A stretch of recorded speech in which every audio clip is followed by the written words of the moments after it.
KP's video news. KP's video news, y'all. That's right, it's KP's video news. And first of all, I'd like to say, everybody be safe out there. And if you're going to go out and you're going to participate in any of the protests that are going on in the United States and worldwide, as a matter of fact, just be safe. Be safe out there and keep your eyes open, because I have some stories here that I'm going to talk about today, and that, you know, pertaining to a lot of things that are going on behind the scenes that you don't truly know about. Maybe you may know about it, but I'm gonna let you know. That's what I'm here for. Okay, today is Blackout Tuesday. All right, to protest George Floyd's death, the music industry will pause. Everything's going to a stop. So not only should the music industry stop, everybody should stop spending your money. Don't spend a dime today. This is Blackout Tuesday, and we're hoping that we can have Blackout Tuesday every Tuesday until we get some justice for George Floyd, Breonna Taylor, and Arbery. I mean, you know, Ahmaud Arbery. And now we got to also add Mr. McAtee that lost his life yesterday in Kentucky, that was shot by cops and shot by police that mysteriously all of them had their body cameras off, shot in front of his business unarmed. And so it's a lot of injustice going on out there. You know, Trayvon Martin, Tamir Rice, I mean, the list goes on and on and on and on. But Blackout Tuesday, if you can at all help it, don't spend no money. We're going to show them financially that we have power. Don't spend your money. Don't spend no money today. Today's Blackout Tuesday. Next week's going to be Blackout Tuesday. The Tuesday after that's going to be Blackout Tuesday, until we see some results. On with the story here. In the wake of George Floyd's death in police custody and ensuing protests worldwide, the music industry is planning to turn today, June 2nd, into Blackout Tuesday, a day to press pause on the usual business and turn toward fighting racial injustice. Numerous large labels, as well as iconic musicians such as Peter Gabriel, Mick Jagger, have joined the movement that's being shared on social media with the hashtag "The show must be paused." It is heartbreaking to see America tearing itself apart again over the issues of race. The Rolling Stone frontman tweeted Monday, "Tomorrow I stand with my fellow artists and observe Blackout Tuesday to combat racial discrimination and social injustice." The Rolling Stones official group Twitter account also tweeted about the event. Mick, Keith, Charlie, and Ronnie stand with all who object to racism, violence, and bigotry. Many artists and labels use hashtag "The show must be paused" as they express plans to take part in the blackout today, which music executives Jamila Thomas and Brianna Argamar spearheaded as a day to disconnect from work and reconnect with our community. "This is what solidarity looks like," wrote musician Billy Bragg. "Take a day out to reflect on what actions we need to collectively take to support the black community." Columbia Records noted in a tweet, this is not a day off. Instead, this is a day to reflect and figure out ways to move forward in solidarity. A tweet from Interscope Records noted that the label will not release new music on Tuesday and instead will contribute to organizations that help bail out protesters exercising their right to peacefully assemble, and lawyers working for systematic change, and provide assistance to charities focused on creating economic empowerment in the black community. Some artists say they would cancel radio appearances and media interviews and refrain from posting on social media for the day. It's hard to know what to say because I've been dealing with racism my entire life, famed producer Quincy Jones tweeted. That said, it's rearing its ugly head right now, and by God, it's time to stand to deal with it once and for all. My team and I stand for justice, and conversations will be had, and action will be taken.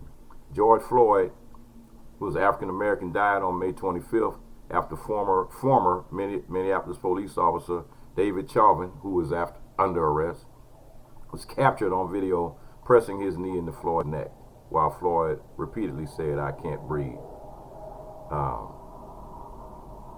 On Monday, a number of Viacom, CBS networks, including BET, CBS Sports Network, and Nickelodeon went dark across their platform for 8 minutes and 46 seconds, the length of time Chauvin pinned Floyd down with his knee. Spotify, meanwhile, will add a silent track to some playlists and podcasts on Blackout Tuesday. Select participating playlists and podcasts will include an 8-minute and 46-second track of silence as a solemn acknowledgement for the length of time that George Floyd was suffocated. So that's Blackout Tuesday, folks. Blackout Tuesday. Keep your money in your wallet, in your pocket, in your purse, in your bank. Don't spend a dime today on nothing. Don't spend a dime. Spread the word. It's Blackout Tuesday. That's right. It's Blackout Tuesday today. Next Tuesday and the Tuesday after that too, to a further notice. A Broward prosecutor fired over Facebook posts calling demonstrators animals.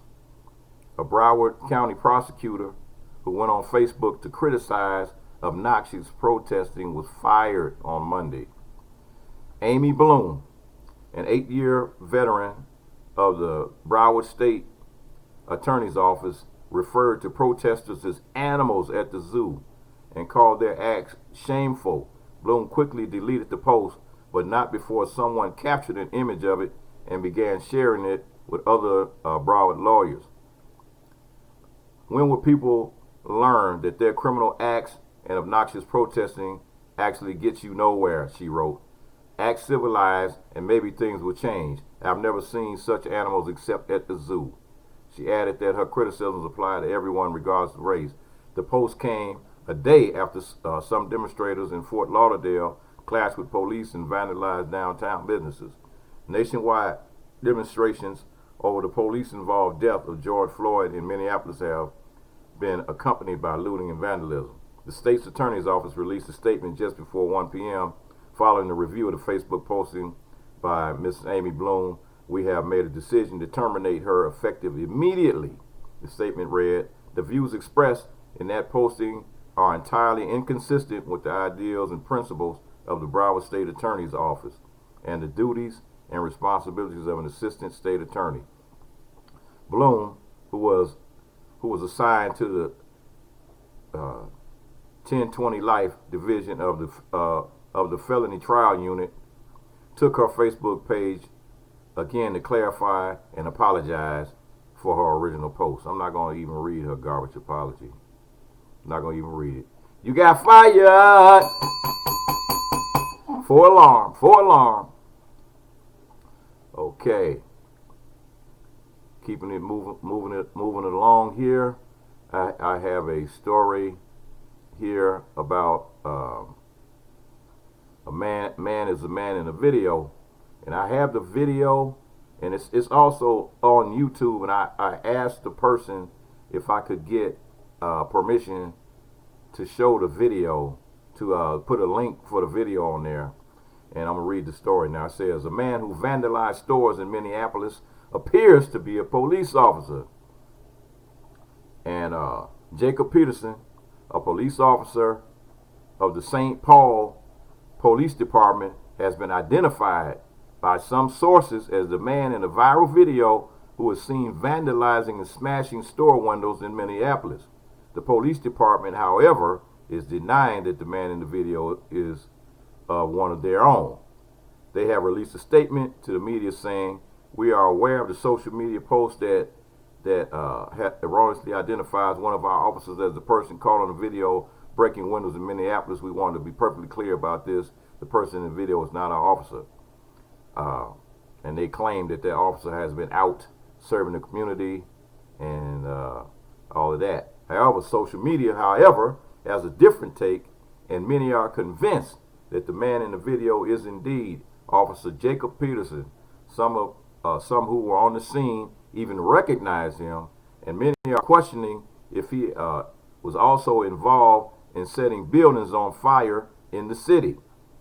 A woman claiming to be his ex-wife has even come forward saying that she is 90% sure that it's him, and that she recognizes the gas mask and gloves he was wearing.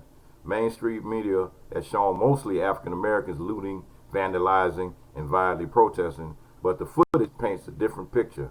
And I had a whole lot of videos and a whole lot of pictures of people other than black people that are out there looting and breaking and destroying stuff. And with that, I'm going to this story here. It says officials confirm that violent protesters in Minneapolis are mostly from white supremacist groups. And amidst the peaceful protesting over the killing of George Floyd, it has been confirmed that most of the rioters and violent protesters in Minneapolis are linked to white supremacist groups. And they've been saying this in a bunch of other states too, and cities. According to the Department of Safety Commissioner John Harrington, most of the arrests in fact linked to white supremacists and white nationalist groups that encourage members online to take advantage of the protests to make chaos. Attorney General William Barr made similar remarks. Melvin Carter, the mayor of St. Paul, said that many rioters who were arrested were from out of the state. He agreed that there's a group of folks that are sad and mourning. However, he added, there seems to be another group that is using Mr. Floyd's death to create havoc.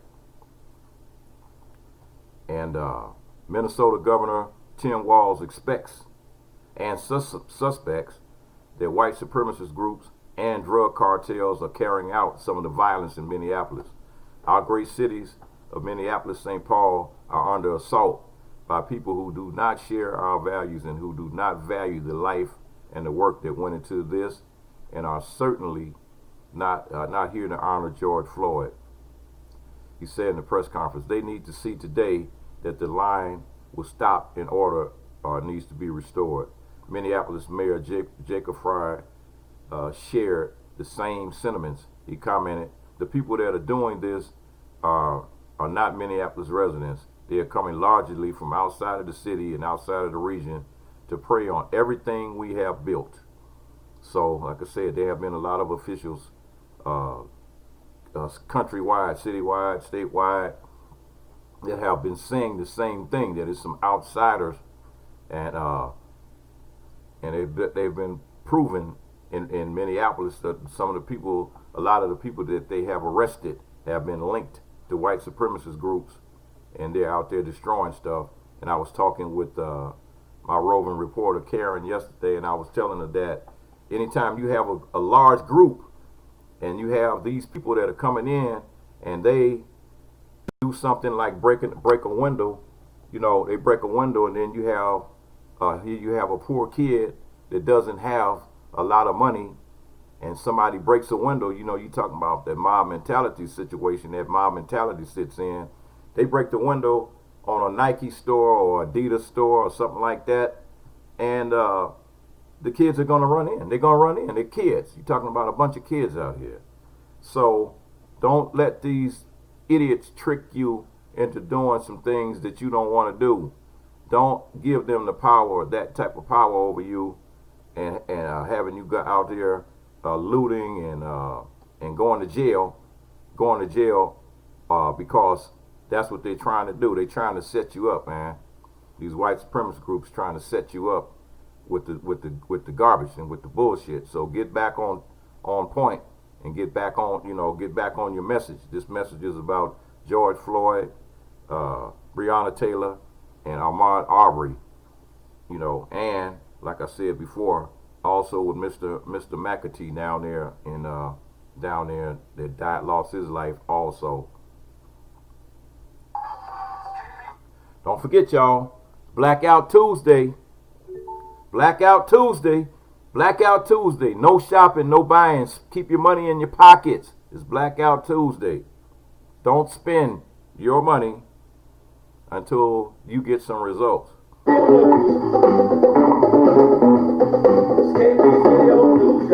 Peace.